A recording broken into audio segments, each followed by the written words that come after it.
In this fast-changing business environment, it's not just enough to be an expert in a particular area or gather resources to run a business or a function or a department.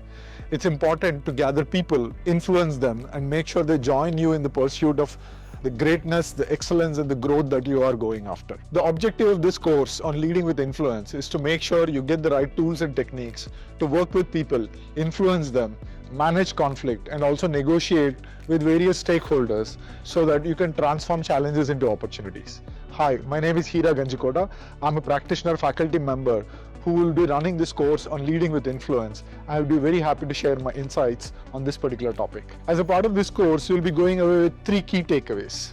One of them is communication strategies to influence people, especially different types of personalities, irrespective of their role, their station in life, or the type of culture they come from.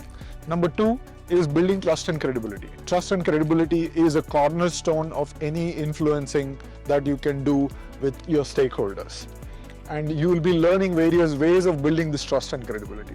Number 3 is various communication strategies so that you can readily implement these strategies with the people you're working with and make sure they collaborate with you. This is a course you don't learn by listening. This is a course you learn by doing.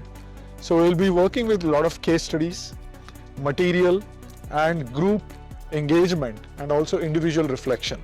So there'll be a lot of work that you'll be doing with yourself and others, and also the material that is presented to you to learn the process of influencing others.